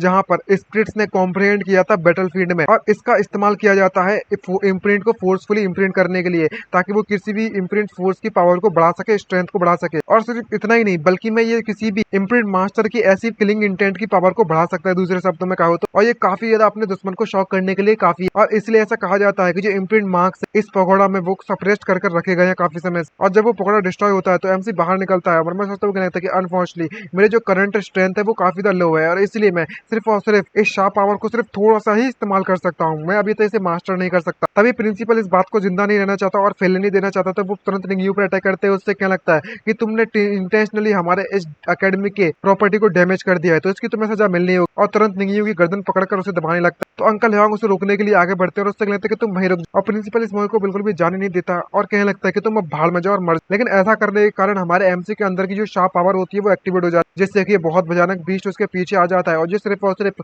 वो प्रिंसिपल ही देख सकता है, जिसको देखकर वो काफी कंफ्यूज और शॉक हो जाता है और कहने लगता है कि आखिरकार ये क्या चीज है। यहाँ पर हमारा एमसी निंगयू चिल्लाते उससे कहने लगता है कि तेरी हिम्मत कैसे हुई मुझे टच करने की। और वो भयानक एक बीस्ट फॉर्म ले लेता है जो कि सिर्फ और सिर्फ एक चेहरा बना हुआ था पहले। इसको देखकर वो और भी डर जाता है और अपने आप को बचाने के लिए उस जगह से दूर की तरफ चला जाता है। और जब आसपास के सभी लोग इस बिहेवियर को देखते हैं तो कंफ्यूज हो जाते हैं और क्या लगता है कि यहाँ पर क्या चलने में लगा प्रिंसिपल के साथ, कुछ गड़बड़ है क्या। आखिरकार जी इस निंगयू की देखकर इतना ज्यादा डरे हुए क्यों है। इसको देखकर तो ऐसा लगता है कि यहाँ पर निंगयू ने उस पर अटैक कर दिया है, लेकिन यहाँ पर सिचुएशन पहले ये थी कि प्रिंसिपल ने निंगयू पर पहले अटैक किया था, लेकिन ये इतने ज्यादा डरे क्यों। ये काफी अजीब बात है ना। जब निंगयू को शाह पावर के बारे में पता चलता है तो वो काफी सरप्राइज हो जाता है और कहने लगता है कि एक्चुअली में मेरी शाह पावर ने इस बंदे को यानी कि चेंग जी को इतना डरा दिया है कि ये मुझसे दूर भाग चुका है। ये पावर वाकई में काफी ज्यादा यूजफुल है, मानना तो पड़ेगा। और अंकल ह्वांग किसी भी तरीके से निंगयू कुछ भी होने नहीं दे सकते, तो चिल्लाते उससे कहने लगता है कि मैंग चेंग जी तेरी हिम्मत कैसी है अपने स्टूडेंट को अपने हाथों से मारने के लिए, तुम तो पूरी तरीके से इंसान हो चुके हो, मैं इस बारे में रिपोर्ट करूंगा तुम्हारी। तभी मैंग चेंग जी उससे कहने लगता है कि निंगयू तुमने इंटेंशनली डिस्ट्रॉय कर दिया हमारे इस अकेडमी के प्रीसियस ट्रेजर को और एक डीन होने के नाते मैंने इम्पल्सिवली एक्ट करना चालू कर दिया था ताकि मैं अपना बदला ले सकूं। दूसरी तरफ हफ्ते उसकी फटी पड़ी होती है, उसके पसने छूटने में लगे होते हैं और कहने लगता है कि अभी अभी यहाँ पर क्या हुआ था और मैं इस बंदे से इतना क्यों डर गया था, लेकिन किसी को भी इस मैटर के बारे में नहीं पता। दूसरी तरफ जो अंकल ह्वांग है वो उस प्रिंसिपल मैंग पर चिल्लाते उससे कहने लगता है कि बकवास करना बंद करो। आखिरकार ऐसा कौन सा एकेडमी का डीन होगा जो कि अपने स्टूडेंट को सिर्फ और सिर्फ इम्पल्स में आकर उसे मारने के लिए कूद पड़ेगा। और जो कोलैप्स हुआ है इस पकौड़ा के बारे में, इस एनलाइटमेंट पकौड़ा के बारे में, तो साफ साफ इससे पता चलता है कि इस सिचुएशन के बारे में पहले इन्वेस्टिगेट किया जाए एकेडमी के द्वारा, ना कि तुम डायरेक्टली निंगयू पर इस बारे में ब्लेम कर सकते हो। लेकिन प्रिंसिपल उसे मानने के लिए बिल्कुल भी तैयार नहीं होता और क्या लगता है कि हमारा जो पकौड़ा है एनलाइटमेंट का वो डिस्ट्रॉय हो चुका है और ये बंदा पूरी तरीके से सुरक्षित है, बिल्कुल भी चोट खरोंच तक नहीं आई है। तुम मुझसे कहने में लगी हुई हो कि इस बंदे का इस पकौड़ा के टूटने से कुछ भी लेन देन नहीं है, लेकिन हमारे निंगयू को काफी गुस्सा आती है और क्या लगता है कि तुम वाकई मुझे अभी अभी मारना चाहते थे। और वो प्रिंसिपल घबराते उससे क्या लगता है कि मैंने तुमसे कहा ना कि मैंने बस इम्पल्स से मैं तुम पर अटैक कर दिया। इसको देखकर डीन काफी सीरियस हो जाता है और उससे क्या लगता है कि तुम्हारे कहने का मतलब है तुम रियली में मुझे मारना चाहते थे। जहां पर वो डीन उससे कहता है कि तुम तो क्या हुआ अगर मैं तुम्हें मारना चाहता था, लेकिन तुम यहाँ पर मरे तो नहीं हो ना, मैंने सही कहा। जहां पर निंगयू डायरेक्टली उसे चैलेंज करते उससे क्या लगता है कि मैं तुम्हें एक मौका देना चाहता हूँ, आओ और मुझ पर अटैक करो और मुझे मार कर देखा। इसको देखकर ये और भी ज्यादा घबरा जाता है प्रिंसिपल और उससे क्या लगता है कि तेरी हिम्मत कैसी है मुझसे इस तरीके से बात करने की, तुम मुझे धमकाने में लगी हुई हो का, मैं एक डीन हूँ, शायद ये बात तुम भूल रहे हो। लेकिन हमारा एमसी निंग यू बिहार नहीं मानता और कहने लगता है कि तुम एक नंबर के डरपोक हो, तो मैं बिल्कुल भी हिम्मत नहीं अटैक करने की। तो प्रिंसिपल भी उस पर कहने लगता है कि तुम मेरे बिल्कुल भी नजदीक मत आना। जहाँ पर हमारा एमसी अपनी शार्प पावर को टेस्ट करने में लगा हुआ है, उससे कहने लगता है कि तेरे में अगर वाकई में इतनी हिम्मत है तो आ और मुझसे अटैक कर। और अपनी शार्प पावर का इस्तेमाल कर कर एक बीच को रिलीज कर देता है उसके पीछे। इसको देखकर इस मैंग की पूरी तरीके से फट जाती है और वो वहीं पर जाकर गिर जाता है डर के मारे। यहाँ पर अंकल वांग उससे कहने लगता है कि निंग यू तुम्हें तो इम्पल्सिव होने की बिल्कुल भी जरूरत नहीं है। सभी के सभी स्टूडेंट इसे देखकर पूरी कंफ्यूजन शॉक होते हैं। उससे कहने लगता है कि ये जो डीन है वो एक्चुअली में इतना डर चुका है कि डर के मारे वहीं पर बेहोश हो गया और तभी किसी तरीके से कपकपाते पैर से के साथ खड़ा होता है और कहने लगता है कि तुम अपनी लाइन को ना क्रॉस करो तो बेटर रहेगा। निंग यू तुम जानबूझ के इंटेंशनली डिस्ट्रॉय करने में लगे हो हमारी एकेडमी के प्रीशियस ट्रेजर को। मैं तुम्हें इस वक्त इस एकेडमी से एक्सप्लेन करने वाला हूँ और एक डीन होने के नाते मैं तुझे एकेडमी से निकालता हूँ। इमीडिएटली जगह छोड़कर चले जा। जिसको देखकर प्रिंसिपल आई मीन जो हुआंग अंकल हुआंग होते हैं वो शॉक हो जाते हैं और गुस्सा चढ़ते हुए चिल्लाते उससे कहने लगते हैं कि तुम इस तरीके से अगर किसी स्टूडेंट को रिक्वायर करना चाहते हो, आई मीन एक्सप्लेन करना चाहते हो किसी स्टूडेंट को, तो रिक्वायर करता है तुम्हें बोर्ड की अप्रूवल और तुम्हारे पास कोई भी हक नहीं है एक्सप्लेन करने का। जिसको देखकर वो प्रिंसिपल उससे क्या लगता है कि मैं कम्युनिकेट करूंगा डायरेक्टली बोर्ड से, तुम्हें चिंता करने की जरूरत नहीं है और तुम इस बारे में बिल्कुल भी भूलना मत कि तुम सिर्फ और सिर्फ एक जूनियर हो यहाँ पर और कुछ भी नहीं। तुम अगर कुछ बोलते भी तो मान्य नहीं रहेगा तुम्हारे पास कोई भी हक नहीं है बोलने का। तभी हमारा एमसी निंगयू वहां से जाने लगता है और उससे कहने लगता है कि अगर वाकई में ये जगह मुझे नहीं लेना चाहती है तो यहाँ पर कई ऐसी जगह है जो कि मुझे लेने के लिए तैयार है और जो डेप्थ तुमने मुझे दिखाई है, तुमने मेरे साथ किया है, इसका बदला मैं आज ना कल तो तुमसे लेकर ही रहूंगा। तो प्रिंसिपल भी चिल्लाते हुए उससे कहने लगता है ये डीन, हाँ मैं भी ये अनाउंस कर दूंगा सभी के सभी पूरे की पूरी ओल्ड सिटी में और सभी के सभी अकेडमी को इस बारे में कि तुम्हारे एक्सपेल्सन मेरे द्वारा किया गया है और कोई भी तुम्हें लेने के लिए तैयार नहीं होगी और कोई भी अकेडमी तुम जैसे लूजर को जिसे मैंने यहाँ से निकाला है उसे परमिशन नहीं देगी अंदर घुसने के लिए। जिसको देखकर अंकल वांग उससे चिल्लाते उससे लगता है कि मैंग चैंग जी तुम वाकई में बहुत ज्यादा दूर तक जा चुके हो, तुम्हें इस तरीके से निंग यू के कॉर्नर में ढकेलने की बिल्कुल भी जरूरत नहीं थी। लेकिन वो डीन काफी खुश होता है और उससे क्या लगता है कि तो क्या हुआ अगर मैं इसे कॉर्नर में ढकेलने में लगा हुआ हूँ। चलो देखते हैं कि आखिरकार ये किस तरीके से कौन सी एकेडमी से एक्सेप्ट करने के लिए तैयार है। मैं मैंग चैन जी इसे यहाँ से एक्सपेल करता। तभी वहां पर वो बॉस आता है और उससे क्या लगता है कि मुझ में इतनी हिम्मत है, मैं इसे लेने के लिए तैयार हूँ। जिसको देखकर वो प्रिंसिपल काफी शॉक हो जाता है। डीन शॉक होते इससे क्या लगता है कि ये प्रिंसिपल चू आखिरकार आप तो फर्स्ट एकेडमी से हो ना, तुम यहाँ पर क्या कर रहे हो। और सभी के सभी स्टूडेंट चेक कर शॉक होते हैं, क्या लगता है कि हे हेवंस, हे भगवान, जो आखिरकार ये बंदा तो चैंग जिंगोंग है जे ओल्ड सिविलियन सिटी का टॉप 3 स्ट्रॉन्गेस्ट एक्सपर्ट है। और प्रिंसिपल सरप्राइज होते उससे पूछ लगता है कि चू जियांगा आखिरकार तुम यहाँ पर क्या करने में लगे हो। यहाँ पर ये बंदा बॉस उससे क्या लगता है कि तुम देखकर बता नहीं सकते क्या मैं यहाँ पर तुम्हारे स्टूडेंट को पोच करने के लिए आया हूँ, अपने साइड लेने के लिए आया हूँ। ये बात सुनकर वो प्रिंसिपल को बात हजम नहीं होती और क्या लगता है कि तुम्हें इसके बारे में ध्यान से सोचकर समझकर काम करना चाहिए। अगर तुम ऐसा करते तो तुम डायरेक्टली हमारे सेकंड एकेडमी के दुश्मन बन जाओगे। लेकिन इस बात से इस बॉस को कंट्रोल रखनी पड़ता है और क्या लगता है कि छी तुम्हें वाकई में ऐसा लगता है कि तुम कोई बिग शॉट हो या फिर कोई कहीं की प्रधानमंत्री हो। तुम्हें वाकई में ऐसा लगता है कि तुम सेकंड एकेडमी को रिप्रेजेंट कर सकते हो। और वैसे भी इस मैटर में अब तुम्हारा कुछ भी लेने देना नहीं बचा है जब इतना टैलेंटेड स्टूडेंट तुम्हारा एनिमी बन चुका है। ये बात सुनकर प्रिंसिपल के पास कुछ भी कहने के लिए नहीं बचता और क्या लगता है कि तुम बस इंतजार करो, हमारा जो एकेडमी के बोर्ड ऑफ डायरेक्टर्स हैं वो तुम्हें इसका हिसाब जरूर ले लेंगे, तुमसे बराबर कर लेंगे। जिसको देखकर वो बॉस से क्या लगता है कि जो तुम्हें करना है तुम कर सकते हो। यहाँ पर तुरंत निंगयू के पास जाकर वो बॉस क्या लगता है कि निंगयू ये बंदा तुम्हें बिल्कुल भी नहीं लेना चाहता, तुम कैसा रहेगा कि आखिरकार तुम मेरे साथ चलो, मैं तुम्हें चाहता हूँ, तुम मेरी फर्स्ट एकेडमी में आ सकते हो बिना किसी परेशानी के। इसको देखकर वो भी काफी ज्यादा सरप्राइज और शॉक से भर जाता है और बॉस वहां से जाते जाते उससे क्या लगता है कि ठीक है तुम्हें इतना ज्यादा इम्पल्सिव सोचने की बिल्कुल भी जरूरत नहीं है और इतनी जल्दी आंसर देने की भी जरूरत नहीं है, तुम वापस जाकर सोचकर मुझे बता सकते हो। लेकिन मैं तुम्हें सजेस्ट देना चाहूंगा कि तुम मेरे साथ एक जगह को छोड़कर सबसे पहले चला जाओगा, क्योंकि जो एटमोसफेयर है यहाँ का वो तुम्हारे लिए बिल्कुल भी सुटेबल नहीं है रखने के लिए। और इस बात से निंगयू भी एग्री हो जाता है, उसके साथ जाने लगता है। पीछे से अंकल वांग चिल्लाते हैं और उससे क्या लगता है कि मैंग चेंग जी तुम एक नंबर के बेवकूफ हो, गधे है, नल्ले हो नल्ले, तुम्हें पता भी है कि तुमने अभी अभी यहाँ पर क्या किया है। निंगयू एक जीनियस है जो कि फ्लोटिंग पकौड़ा के टॉप पर पहुंच चुका था और तुमने जानबूझकर फोर्स करो उसे यहाँ से बाहर निकाल दिया है। तुमने पागई में सेकंड एकेडमी की इतना ज्यादा बेइज्जती कर दी है कि तुम डिसग्रेस हो उसके लिए। और जब स्टूडेंट सारे के सारे कांड को देखते हैं तो हंसते हंसते आपस में बात करते हैं। उससे कहने लगता है जो रीजन है सेकंड एकेडमी के सेकंड आने का वो इसलिए है क्योंकि इसे फर्स्ट एकेडमी के द्वारा सप्रेस किया जा रहा है। हमने फाइनली एक निंगयू जैसे बंदे को जीनियस बंदे को यहाँ पर क्रिएट कर लिया था और हमारे पास निंगयू जैसा बंदा फाइनली यहाँ पर मौजूद था। लेकिन यहाँ पर किसी अनफेयर तरीके से अनफेयर फोर्स का इस्तेमाल कर हमारे प्रिंसिपल ने उसे यहाँ से बाहर निकाल दिया। लेकिन ये अभी भी इस बात से शर्माता नहीं है और चिल्लाते हुए सभी स्टूडेंट को शांत करते हुए उससे क्या लगता है कि तो क्या हुआ अगर ये टॉप पर पहुंच चुका था उस फ्लोटिंग पकौड़ा के। इससे ये साबित होता है कि उसके पास सिर्फ और सिर्फ टैलेंट है। ये एक ट्रू इंस्क्रिप्शन मास्टर कभी भी नहीं बन सकता। तो क्या हुआ अगर वो क्वालिफाइड इंस्क्रिप्शन मास्टर बनने के और छोटा मोटे टैलेंट का सहारे ही इतना यहाँ पर पहुंच चुका है। और तो और हमारी जो सेकंड एकेडमी है उनमें टैलेंट की कोई भी कमी नहीं है और हमें कोई भी इफेक्ट नहीं पड़ने वाला कि अगर हम सिंगल निंगयू को यहाँ से लॉस भी कर देते हैं तो। तभी अंकल हुआंग चिल्लाते हैं, उससे क्या लगता है कि तुम बिल्कुल एक ना एक दिन जरूर फ्यूचर में इस बात से क्रिएट करोगे, पछताओगे। तभी उस प्रिंसिपल पल का मोबाइल बजने लगता है और उसमें से कोई कुछ कहता है, इसको देखकर वो शौक होता है। और तुम कहने लगता है उससे कि सिक्योरिटी ब्यूरो है वो हमारे एकेडमी में आने वाली है क्या? ये तो सरप्राइजिंग वाली बात है। और ठीक उस कॉल के 10 मिनट के बाद यहाँ पर कई सारी गाड़ियां लाइन से लग जाती। कई सारी को तो पता नहीं, लेकिन यहाँ सिक्योरिटी ब्यूरो के बंदे जरूर पहुंच जाते हैं और क्या लगता है कि चीफ का आप यहाँ पर, और तो इतना ही नहीं बल्कि मैं चीफ हूँ, आप यहाँ पर क्या करने में लगे? और सभी के सभी स्टूडेंट आपस में बात करते हैं। उससे क्या लगता है कि ये चीफ हूँ है, ये तो वाकई में हमारे ओल्ड सिविलियन सिटी के सबसे ज्यादा स्ट्रॉन्गेस्ट बंदे हैं। मैंने ये भी सुना है कि वो रेयरली उस सिक्योरिटी ब्यूरो को छोड़कर जाते हैं और हमेशा बिजी रहते हैं और सप्रेस करने में लगे हुए हैं उन क्रिमिनल्स को। इनके पास बिल्कुल भी समय नहीं है बर्बाद करने का। लेकिन किसे पता था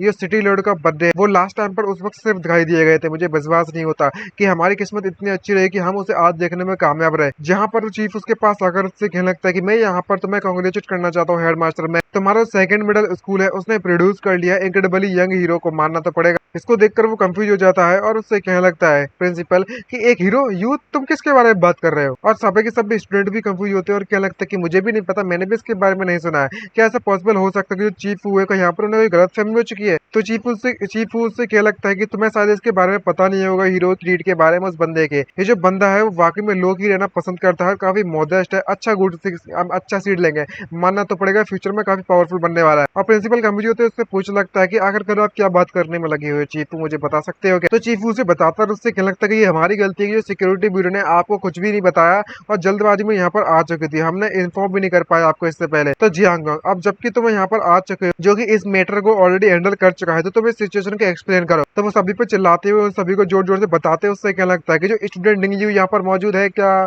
स्टूडेंट निंगयू यहाँ पर मौजूद है क्या, प्लीज यहाँ पर फॉरवर्ड आ जाइए, आई मीन हमारे सामने आ जाइए और अपने रिसीव कर लो इस कमेंडेशन को। ये देखकर ये प्रिंसिपल और भी शॉक हो जाता है। शॉक के मारे जब उसे पता चलता है कि जो निंगयू को बुलाने में लगे और सभी स्टूडेंट चिल्लाते हुए कहने लगता है कि निंगयू, आखिर जो चीफ यू है वो निंगयू के यहाँ पर लिए क्या करने में लगे हुए हैं? और ऐसा क्या कर दिया है इसने कि जो चीफ है वो खुद डायरेक्टली पर्सनली उसको कमेंडेशन करने के लिए आए हुए हैं। लगता है कि कुछ ना कुछ तो यहाँ पर एक्स्ट्रा ऑर्डिनरी चीज जरूर हो रखी होगी। लेकिन ये रुकता नहीं और चिल्लाने लगता है। और क्या लगता है कि जो इस सभी को बताते चिल्ला कर जो स्टूडेंट निंगयू है उन्होंने हमारे सिक्योरिटी ब्यूरो की मदद की थी एक बहुत खतरनाक वांटेड क्रिमिनल को पकड़ने के लिए, और जो क्रिमिनल था वो हमारे अटैक से कई बार बचकर भी निकलने में कामयाब रहा है। उस बंदे के द्वारा हमारे कई सारे लोग मारे भी गए हैं ऑलरेडी बहुत बार। अगर निंगयू ने हमारी मदद नहीं की होती तो सिर्फ और सिर्फ हम उस क्रिमिनल को पकड़ ही नहीं पाते, बल्कि में हमें कई सारी कैजुअलिटी का भी सामना करना पड़ता और कई सारे लोग मारे भी जाते। ये बात सुनकर प्रिंसिपल और भी शॉक हो जाता और मन में सोचते हुए लगता है कि निंगयू, तुम कहना चाहते हो कि जो सिक्योरिटी ब्यूरो वाले लोग हैं वो उस निंगयू के लिए इतना ज्यादा बड़ी बवासीर मचाने में लगे हुए हैं, मतलब इतना भब्बर मचाने में लगे हुए हैं। एक्चुअली में वो बंदा कोई और नहीं बल्कि मैं निंगयू है।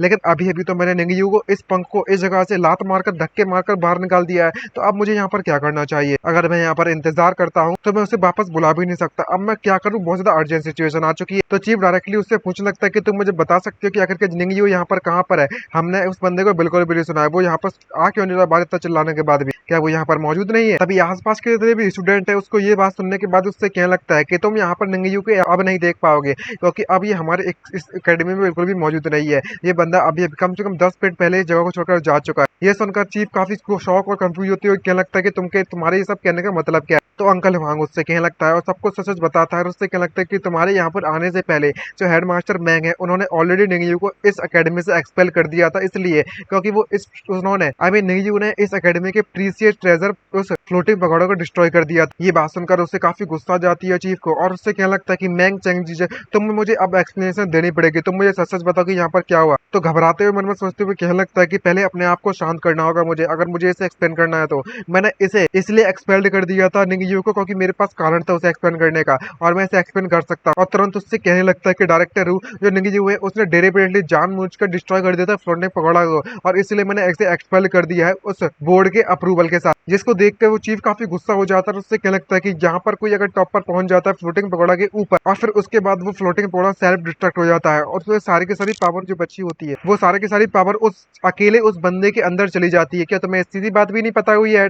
तुम यहाँ के हेडमास्टर हो, क्या तुम्हें इस बात का बिल्कुल भी अंदाजा नहीं है क्या? और जब चीफ को ये सारी की सारी बात पता रहती है तो ये देखकर प्रिंसिपल भी काफी शॉक हो जाता है, घबराने लगता है और चीफ चिल्लाने लगता है जोर जोर से और क्या लगता है कि ये बंदा ऑलरेडी फ्लोटिंग पकौड़ा के टॉप पर पहुंच चुका था और बिना किसी टैलेंट के कैसे पॉसिबल हो सकता है? वो अपने इस टैलेंट का इस्तेमाल कर जो मेजर सिटी के जीनियसेस हैं उनके साथ कम्पीट कर सकता है, मुकाबला कर सकता है। और तुम मुझसे कह रहे हो यहाँ आने के बाद मैं क्या सुन रहा हूँ कि तुमने उस जैसे एक जीनियस को जो कि सेंचुरी में एक बार आता है तुमने एक्सपेल्ड कर दिया उस एकेडमी से। ये बात सुनकर इसका दाव उसी पर उल्टा पड़ जाता है तो प्रिंसिपल की पड़ जाती है और मन में सोचते हुए क्या लगता है कि डैम इट, यहाँ पर अब कोई भी एक्सप्लेन करने जैसा कुछ भी नहीं बचा हुआ है। मैं कितना भी एक्सप्लेन कर लूँ ये बंदा सुनेगा नहीं। जो डायरेक्टर हुए वो एक्चुअली में इस बात को जानते हैं कि जो फ्लोटिंग पकौड़ा की जो सच्चाई है उसके बारे में। जहाँ पर चीफ वहां से जाने लगता है उससे क्या लगता है कि मैंग चंग जी, मैं तुरंत एजुकेशनल ब्यूरो को कांटेक्ट करने वाला हूँ और होल्ड करूंगा तुम्हें अकाउंटेबल जो तुमने कांड किया उसके बदले में। तभी प्रिंसिपल घबराते उसके पसीने छूट जाते हैं और उससे क्या लगता है कि ठीक है ठीक है ठीक है, ये मेरी गलती थी, मैं सारी की सारी गलती की रेस्पॉन्सिबिलिटी लेने के लिए तैयार हूँ। तो चीफ उससे क्या लगता है कि मैं तुम्हें यहाँ पर 10 मिनट देने के लिए तैयार हूँ और मैं निंग यू को 10 मिनट के अंदर अंदर इसे यहाँ पर वापस हासिल करना चाहता हूँ और ताकि मैं उसे रिवॉर्ड के तौर पर अवॉर्ड कर सकूं। अगर तुम वाकई में ऐसा नहीं कर पाओगे तो मैं डायरेक्टली अपने कनेक्शन का इस्तेमाल करके ट्रांसफर कर दूंगा तुम्हें बैटलफील्ड में, जो कि इस सिटी से बाहर और काफी रिस्की जगह है और फॉरन रेस से तुम्हें मुकाबला करना पड़ेगा। अब प्रिंसिपल के पास कोई भी ऑप्शन नहीं बचता तो वो तुरंत उस बात से एग्री हो जाता है और उससे क्या लगता है कि मैं तुरंत जाकर उस बंदे को इन्वाइट कर लेता और अंकल वांग के पास जाकर कान में खुसफुसाते उससे क्या लगता है कि ओल्ड वांग, अगर तुम यहाँ पर निंगयू से जाकर कॉल पर बात करते तो डेफिनेटली निंगयू यहाँ पर आने के लिए तैयार हो जाएगा हमारे इस एकेडमी के फ्यूचर के लिए और प्लीज क्या तुम मेरी मदद कर सकते हो? तो अंकल वांग उससे कहने लगते कि मैंने तुमसे कुछ देर पहले ही कहा था कि तुम जरूर पछताओगे इस बात को लेकर और मुझे कोई भी परेशानी वाली बात तो नहीं है कि निंगियो को मैं यहाँ पर तुम्हारी बुलाने में मदद कर सकूं, लेकिन तुम्हारे लिए बेटर रहेगा कि तुम उससे सिंसियरली माफी मांगने के लिए तैयार हो जाओ। अब जबकि इसके पास कोई भी ऑप्शन नहीं बचता तो वो तुरंत इस बात से एग्री हो जाता है। दूसरी तरफ सीन सेट होता है हमारे एमसी निंगियो की तरफ जो कि उस दूसरे वाले बंदे के साथ जा चुका है और वो एक अजीब सी जगह पर उसको ले जाता है तो वो काफी कंफ्यूज होता है और उससे पूछने लगता है कि अगर तुम मुझे यहाँ पर क्यों लेकर आए, तो वो बंदा उसे बताता है और उससे कहने लगता है कि मुझे लगता है कि ये काफी ज्यादा अच्छी जगह है हमारे बात करने के लिए।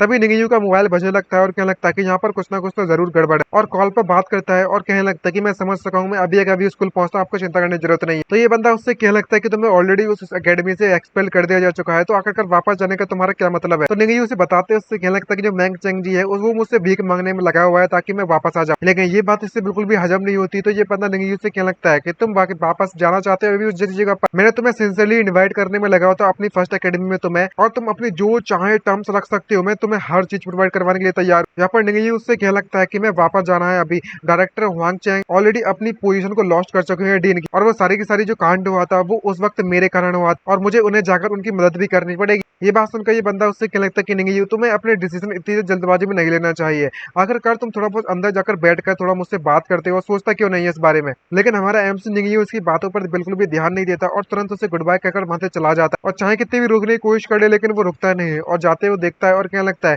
कि ठीक है मैं समझ सकता हूँ कि तुम एक अच्छे फाइन यंग मैन हो और काफी स्ट्रॉन्ग और काफी लॉयल हो, कितनी ज्यादा शेम वाली बात है कि मैं तुम्हें रिक्रूट करने में कामयाब नहीं रहा। काश ऐसा होता कि सिर्फ और सिर्फ मेरे साथ इस बिल्डिंग के अंदर आ जाता तो शायद ये अपने दिमाग को पूरी तरीके से बदल देता। खैर अब जबकि यहाँ से जा चुका है तो इसके बारे में मुझे भूल जाना चाहिए, मैं इस बच्चे की मदद करूंगा एक और बार। तभी सीन वापस से शिफ्ट होता है सेकंड अकेडमी के प्लाजा पर जहाँ पर वो फ्लोटिंग पकौड़ा टूट गया। चीफ उसको धमकाते उससे कहने में लगा होता कि जो अगर जो निंगियो है वो तुम्हारी अपोलॉजी को उसने एक्सेप्ट कर ली तो मैं इस मैटर को यहीं पर भूल जाऊंगा, अगर ये एक्सेप्ट नहीं करता है तो मैं इस बात का ख्याल रखूंगा तो तुम्हें बैटल फील्ड पर भेज दिया जाएगा, खासकर मेरे द्वारा। और प्रिंसिपल ज्यादा भाव भी नहीं देता और कहने लगता है कि ठीक है मैं समझ सका हूँ, तुम्हें ज्यादा बकवास करने की जरूरत नहीं है। तभी एंट्री होती है हमारे एमसी को जहाँ पर आकर कहने लगता है कि मैं वापस आ चुका हूं, आपको ग्रीट करना चाहूंगा डायरेक्टर हूँ। जहाँ पर वो निंगियो को देखकर काफी खुश होता है, उसकी शाबाशी करता है और उससे कहने लगता है कि यंग मैन इतना बुरा भी नहीं था और उसे तुरंत एक बैच देता है और कहने लगता है कि तुम आओ और इसे ले लो। इसको देखकर सभी के सभी स्टूडेंट की फट जाती है और शॉक हो जाते हैं और कहने लगते हैं कि ये तो ब्लू सी का मेडल है जो कि सिक्योरिटी ब्यूरो के द्वारा दिया जाता है, क्या ऐसा पॉसिबल हो सकता है?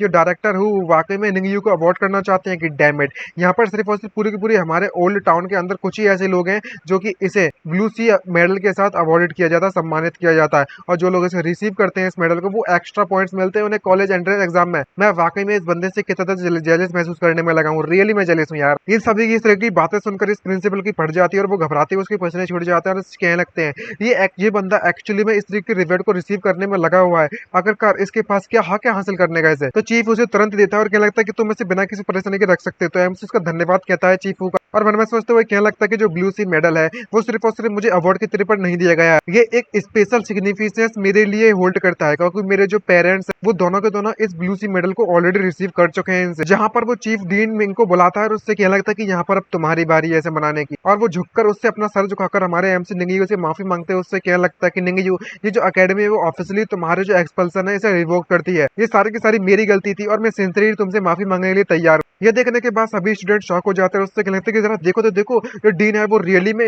हमारे निंगयू से हमारे एमसी से माफी मांगने में लगे हुए, जो डीन अपोलोजाइज करने में लगे वो भी एक स्टूडेंट से। मैंने ऐसा होते हुए कभी भी अपनी जिंदगी में नहीं देखा हुआ। ये सीन वाकई में डेफिनेटली एक हिस्टोरिकल मूवमेंट बन जाएगा हमारे पूरे एकेडमी के लिए, जिसे हमेशा हमेशा के लिए याद रखा जाएगा। लेकिन हमारा एमसी तुरंत उससे मुंह पर बोल देता है और मना करते हुए क्या लगता है कि मैं इसे एक्सेप्ट नहीं कर सकता, जिसको देखकर वो प्रिंसिपल शॉक हो जाता है, उसके पैसे छूट जाते हैं और घबराते हुए क्या लगता है कि निंगयू, आखिरकार तुम ये सब क्या करने में लगी हो, तुम मुझे क्या चाहिए मुझसे और तुम्हें। तो निंगयू डायरेक्टली उससे मुंह पर कह देता है कि सबसे पहले तो जो डायरेक्टर हुआंगे उसकी जो पोजीशन थी वो उसे वापस लौटा दी जाए, और दूसरी बात है कि मुझे 3 इम्प्रिंट्स चाहिए। अगर तुम मेरी 2 कंडीशन को मैच कर खा सकते हो तो मैं बिना किसी परेशानी के तुम्हारी इस अपोलॉजी को, इस माफी को एक्सेप्ट करने के लिए तैयार। इस प्रिंसिपल के पास कोई भी ऑप्शन नहीं बचता। तो उससे क्या लगता है कि 3 इम्प्रिंट्स तुम यहाँ पर बाकी में मुझे फोर्स करने में लगी हो ताकि मैं मर जाऊं। तुम्हें पता भी है कि आखिरकार एक इम्प्रिंट की कीमत कितनी होती है, वो कितने वैल्यूएबल है। तो नहीं, उससे क्या लगता है कि मैं सिर्फ और सिर्फ तुम्हारी डेथ को तुम्हें फोर्स करने में लगा हूं, तो क्या तुम जो चाहे वो कर सकते। तो प्रिंसिपल उससे क्या लगता है कि मैं तो तुम्हारे जो अंकल हुआंग चैंग की पोजीशन है उसे वापस दे दूंगा, उसमें कोई बड़ी बात नहीं है,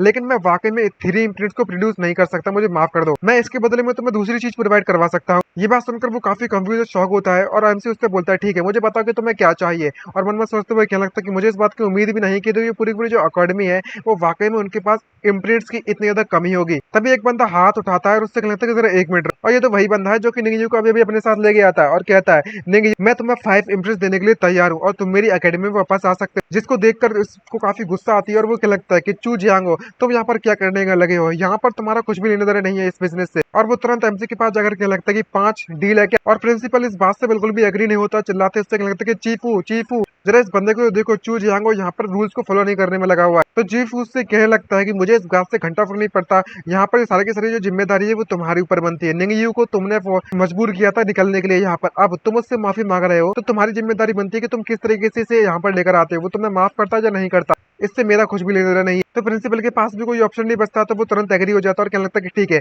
मैं तुम्हें 5 इम्प्रेस देने के लिए तैयार। ये बात सुनकर निंगयू भी काफी शॉक हो जाता है और मन में सोचते हुए कहने लगता है कि इसका मतलब जो मैंग चेंग जी है वो इस वक्त विक्टिम प्ले करने में लगा हुआ था। अगर इस वक्त चू जियांग जो ने मेरी मदद नहीं की होती तो शायद अभी तक मैं सिर्फ और सिर्फ 3 इम्प्रेस से ही इसने मुझे निपटा लिया कर लिया होता, मुझे कुछ भी ना मिलता इससे। जब वो प्रिंसिपल 5 ऑफर करता है तो जो बॉस यहाँ पर 10 ऑफर कर देता है, तो ये बात सुनकर वो और भी शॉक हो जाता है प्रिंसिपल और कहने लगता है कि तुम्हारा दिमाग तो ठिकाने पर है, जो सेकंड एकेडमी है वो सिर्फ और सिर्फ 11 इम्प्रिंट्स को टोटल में क्रिएट करती है। तो बॉस उससे कहने लगता है कि अगर ऐसी बात है तो मैं तुम्हें 11 देने के लिए तैयार। और सभी के सभी स्टूडेंट पूरी तरीके से शॉक हो जाते हैं और क्या लगता है कि चू जियांग ये ओल्ड फॉक्स का ये बंदा पूरी तरीके से बहुत ज्यादा रूथलेस है। अब प्रिंसिपल के पास कोई भी ऑप्शन नहीं बचता, तो वो कुछ भी कह नहीं पाता होता। तो जो बॉस है उससे क्या लगता है कि अब यहाँ पर बिड करने की तुम्हारी बारी है, अगर तुम बिड नहीं करते हो तो डेफिनेटली बात है कि मैं इसकी प्राइस को ऐसे बढ़ाना कंटिन्यू करके रखूंगा। तो प्रिंसिपल डायरेक्टली गिव अप कर देता है और उससे क्या लगता है कि निंगयू सारे के सारे जो 11 इम्प्रिंट्स है वो तुम्हें देने के लिए तैयार। और इस बात को सुनकर बॉस तुरंत से एग्री हो जाता है और इससे क्या लगता है कि ठीक है हमारा मैटर यहाँ पर सेटल हो चुका है। इस बात से पता चलता है कि ये बंदा हमारे एमसी की मदद करने में लगा हुआ था, तो हमारे एमसी को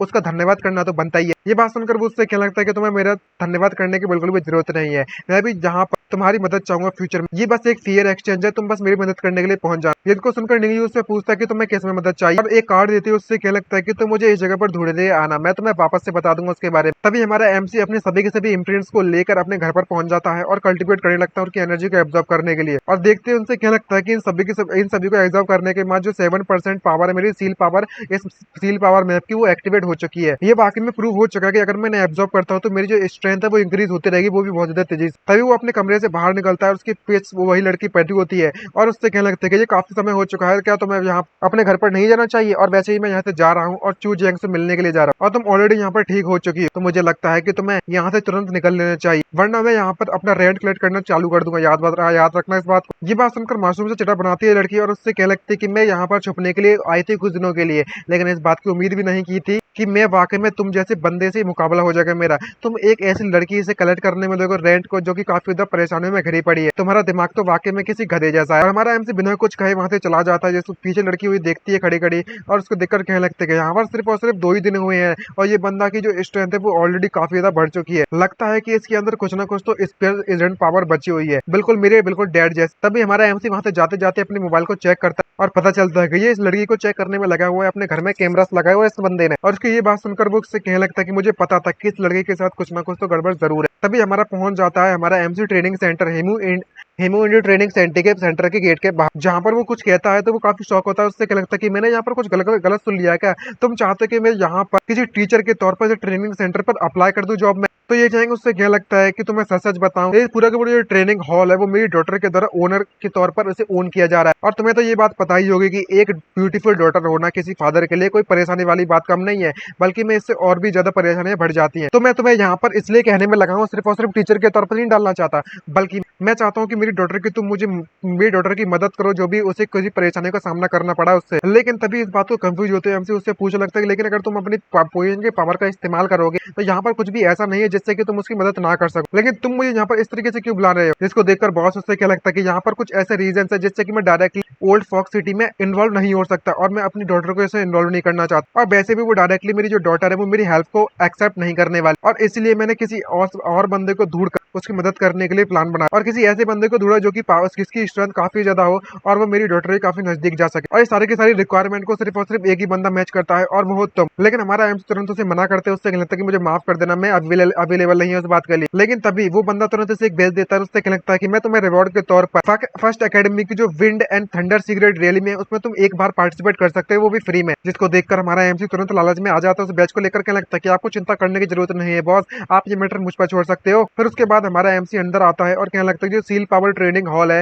वो एक ऐसी जगह है जहाँ पर जो कॉम्बैट एक्सपीरियंस है और किस तरीके से अपनी सील पावर को स्ट्रेंथ को कंट्रोल किया जाता है ये सिखाया जाता है, ताकि वो तुम एक सील पैटर्न मास्टर बन सको, एक बेहतरीन और काफी पावर। और इतना ही नहीं बल्कि मैं तुम्हारी जो ओवरऑल स्ट्रेंथ है वो भी ग्रो होती जाती है समय के साथ साथ। जब हमारा एमसी अंदर आता है तो वो सामने एक बंदे को पाता है चिल्लाते हुए किसी, जो कि कहने में लगा हुआ चिल्ला चिल्ला कर कह रहा होता है सभी लोगों से, तुम सभी लोग मुझसे ले लो, मुझसे ले लो, तुम्हें इस घटिया जगह पर साइन अप करने की बिल्कुल भी जरूरत नहीं है। ये जगह पूरी तरीके से डम है, डम और खराब है, तुम्हें मेरे साथ आना चाहिए लॉ ट्रेनिंग सेंटर। और वह एक ऐसी जगह है वहां पर तुम रियली में अपनी स्ट्रेंथ को इंप्रूव कर सकते हो। तभी इस जगह की ओनर बाहर निकलती है और उससे क्या लगता है कि लूमिंग, तुम यहाँ पर चिल्लाना बंद करो, अगर तुम्हें यहाँ से बाहर जाना है तो तुम अकेले बाहर जा सकते हो। तुम्हारी हिम्मत कैसे होगी मेरे स्टूडेंट पर इस तरीके से नजर बनाने की? क्या तुम्हें वाकई में ऐसा लगता है कि मैं एग्जिस्ट नहीं करती हूँ, तो मैं रोक नहीं पाऊंगी? और वो तुरंत उस सेकंड फ्लोर से कूदकर नीचे आ जाती है। और तब भी हमें इस लड़के के बारे में बताया जाता है जिस लड़की का नाम चू मार रैन है, जो कि इस पूरे के पूरे ट्रेनिंग हॉल की ओनर है और जिसे हमारे एमसी को भेजा गया है नजर रखने के लिए और इसकी मदद करने के लिए। जहाँ पर जो नीचे आती थी ये बंदा उससे क्या लगता है कि मैं तो बस होनेस्ट होने में लगा हुआ हूँ, यहाँ पर सभी के सभी जो स्टूडेंट है वो ऑलरेडी ट्रेनिंग सेंटर को चेंज करने के लिए लगे हुए हैं, और वो मेरी रेपुटेशन के लिए तो आते थे तुम्हारे इस ट्रेनिंग सेंटर में। अब जबकि वे सभी के सभी लोग ऑलरेडी इस जगह को छोड़कर जाने में लगे हुए हैं, तुम्हारा जो ट्रेनिंग सेंटर है वो ऑलरेडी एग्जिट करता है सिर्फ और सिर्फ नेम में। तो तुम ही बताओ ये अगर गार्बेज नहीं है तो क्या है ये बात सुनकर इसके पास कुछ भी कहने के लिए नहीं बचता, और वो बंदा उससे उस बॉय का फायदा उठाते उससे क्या लगता है जो पवेलियन मास्टर है, मुझे लगता है कि तुम्हारे लिए बेटर लगेगा तुम ऑलरेडी यंग मास्टर लुओ के जो कुछ उसको मार लेना चाहिए और इस ट्रेनिंग सेंटर को क्लोज कर देना चाहिए। फिर उसके बाद तुम बहुत ज्यादा बड़ी, और इमेजिन करो अगर रिच फैमिली में तुम शादी कर लोगे तो तुम्हारा जो भविष्य है वो बन जाएगा, और इस बात को ऑफर देने लगता है। इसको देखकर वो बिल्कुल भी एग्री नहीं होती, और इसी बात से मैं यहीं पर इस पार्ट को खत्म करता हूँ। उम्मीद करता हूँ वीडियो आप सभी को पसंद आई होगी, तो पसंद आएगा तो वीडियो लाइक, चैनल को सब्सक्राइब करना मत भूलेगा। तो आज के लिए इतना ही, मिलते हैं नेक्स्ट वीडियो में। Bye bye, see you and signing out.